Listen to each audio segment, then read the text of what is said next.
অনেক দিন ধরে ভাবছিলাম ভিডিওটা দেবো কি দেবো না, কারণ ভিডিওর যে ক্লিপগুলো আছে না আমি প্রপারলি নিতে পারিনি।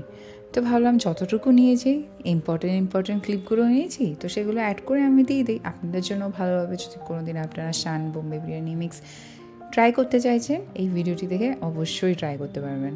তো আজকেই বসে গেলাম এই ভিডিওটি এডিট করে আমি আজকেই আপলোড করে দেবো। So hello everyone, welcome to another vlog. আপনারা সবাই কেমন আছেন? আশা করি খুবই ভালো আছেন, সুস্থ আছেন। আর হ্যাঁ, আমি আবারও একটা নতুন ভিডিও নিয়ে চলে আসলাম আপনাদের সাথে। তো আজকে আপনাদের সাথে একটা রেসিপি শেয়ার করব, সেটা হচ্ছে শান বোম্বে বিরিয়ানি মিক্স প্যাকেট দিয়ে কী করে আপনারা ঘরে ইজিলি বিরিয়ানি বানাতে পারবেন। ফার্স্ট অফ অল শানের প্যাকেটের কথা বলি। পেছনে সব কিছু দেওয়া আছে, কিভাবে কি করবেন না করবেন, সাথে পাশেও ইনগ্রিডিয়েন্টস কী কী থাকে মশলায় সেগুলোও দেওয়া আছে। আর প্রথম কথা, খুবই ভালো খেতে এই বিরিয়ানিটা, খুবই ভালো খেতে। আর আমি যেহেতু প্যাকেটটা পাই রেখে না, তো ভেতরে না ওরা 4-5 রকমের ভাষা দিয়ে রেসিপি ইনগ্রিডিয়েন্টস সব ওরা লিখে দিয়েছে। বাংলা আছে, হিন্দি আছে, ইংলিশ আছে, উর্দু আছে, তো এরকম ভাষা দিয়ে ওরা লিখে রেখেছে। তো চলুন এবার ভিডিওটির রেসিপিতে যাওয়া যাক।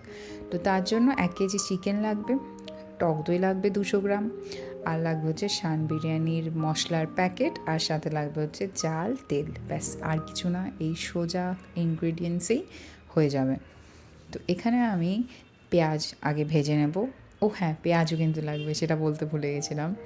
তো আমি এখানে একটা সসপ্যান নিয়ে নিয়েছি। আমি এই সসপ্যানে বিরিয়ানির লেয়ারিং করব, মাংস করব, ভাত করব। তো আমি মনে করলাম যে এই সসপ্যানটা পারফেক্ট। এখানে আমি সসপ্যানে পেঁয়াজ ভাজতে রেখে দিয়েছি, আর যে বিরিয়ানি মশলাটা আছে সেটা আমি টক দইয়ের সাথে মিক্স করে নিচ্ছি। তাহলে যখন আমি টক দইটা দেবো না, আমার মশলাটা আলাদা করে দিতে হবে না, টক দইয়ের মধ্যে মিক্স থাকবে। আর এখানে তো আমার পেঁয়াজ ভাজা হচ্ছে, আর অসম্ভব ধোঁয়া বেরোচ্ছে, ধাউ ধাউ করে ধোঁয়া হচ্ছে। তো আমি ধোঁয়াটা সরানোর চেষ্টা করছি, যে ধোঁয়া উড়ে যাও উড়ে যাও। তো এখানে দেখুন পেঁয়াজ আমার অর্ধেক কুক হয়ে গেছে। এবার আমি কি করব, আমি চিকেনগুলো পেঁয়াজের মধ্যে দিয়ে দেবো, দিয়ে তারপরে মশলাটা দিয়ে দেবো, দিয়ে তারপরে জল দিয়ে দেবো, দিয়ে তারপরে ব্যাস ভুলে যান আপনারা এই রান্নাটা নিয়ে। 15 মিনিট তো এই আসতেই হবে না এই রান্নার কাছে, কারণ এতটাই সোজা। আর একটু আদা রসুন বাটাও আমি দিচ্ছি, আপনার চ্যানেল অ্যাভয়েড করতে পারবেন, আবার দিতে পারবেন। তো আমি এখানে আদা রসুন বাটা দিচ্ছি, দিয়ে ভালোভাবে মিশিয়ে মশলা দিয়ে জল দিয়ে রেখে দেবো। যতক্ষণ না আমার প্রপার গ্রেভিতে আসছে ততক্ষণ বিরিয়ানিটা এইভাবে কুক হবে। আর পাশে বিরিয়ানির সাথে খাওয়ার জন্য আমি ডিম সিদ্ধ করতে দিয়েছি। ডিম না সিদ্ধ করতে দিলে বিরিয়ানির মজা কিন্তু আসবেই না। তো এখানে আমার বিরিয়ানির মাংস কুক হচ্ছে, আর পাশে আমি চালও সিদ্ধ করতে দেব। এই যে দেখুন, আমি জলটা দিয়ে দিলাম, দিয়ে কতটুকু জল রাখতে হবে দেখতেই পাচ্ছেন। তেমন কিছু না, কষাতেও হবে না, জাস্ট ঝোলটা ফুটতে থাকবে, মাংসটা তখনই কুক হয়ে যাবে, আর বাকিটা দমেই কুক হয়ে যাবে।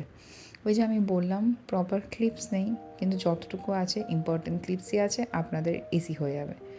তো এখানে মাংসটা হতে থাকুক।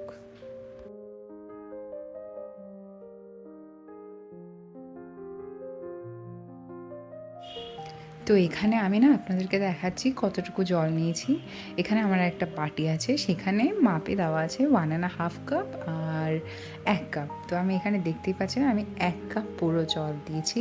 এইভাবে আমার মাংসটাও কুক হয়ে যাবে, আর বিরিয়ানির গ্রেভিটাও থেকে যাবে।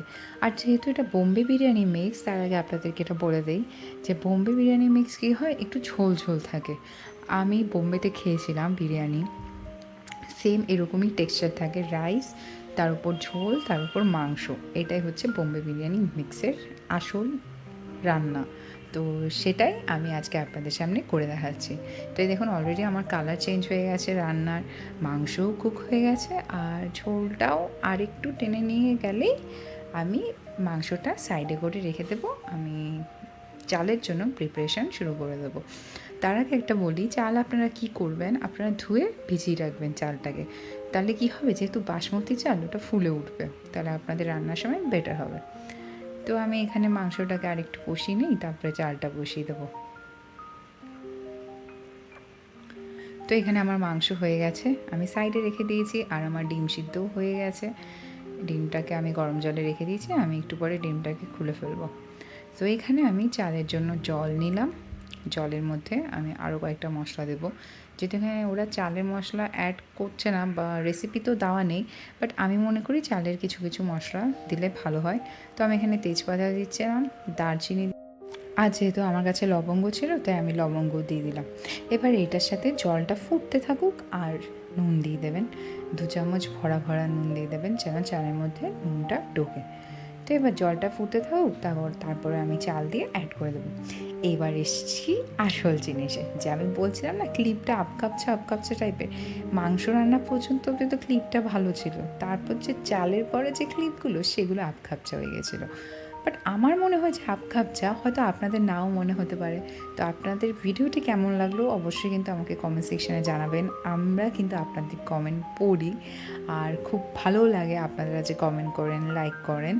তো এই যে আমি এখানে নুন দিয়ে দিলাম, দিয়ে এবার ভালো করে মিক্স করে নিই, বা জলটা ফুটতে থাকুক, চাল দিয়ে চালটাকে ঝরে নেওয়ার পর তারপরে লেয়ারিং করব, তারপর লেয়ারিং করে আপনাদের সাথে আসবো। এই যে দেখুন চাল আমি দিয়ে দিয়েছি, এবার চালগুলো দেখতে পাচ্ছেন কি বড় বড় হচ্ছে, এগুলো কিন্তু আরও বড় বড় হবে। তো এটা হতে থাকুক, তারপরে আমি আসছি। এই যে দেখুন চাল হয়ে গেছে, আমি এখানে ছড়াতেও দিয়ে দিলাম। এরপর আমি লেয়ারিং করব, লেয়ারিং করে আপনাদের সাথে পুরো রেসিপিটি এখন দেখাবো। ব্যাস আমি এবার দমেও দিয়ে দিলাম। ওখানে আমি তেল বসিয়েছিলাম বেগুনি ভাজু বলে। এই তো আমার বিরিয়ানি হয়ে গেল, বোম্বে স্টাইলে বিরিয়ানি। আর বোম্বে স্টাইলে বিরিয়ানি কিন্তু ঝোল থাকবেই, এটা কলকাতা স্টাইলেও না, এটা একদম হায়দ্রাবাদিও না, বোম্বে বিরিয়ানিতে এরকম ঝোল থাকবেই। তো বিরিয়ানিটা দেখুন অনেক সুন্দর হয়েছে, খেতে দেখতেও ভালো হয়েছে। আমি এবার মিক্স করে নেব, নেওয়ার পর খেয়ে নেব।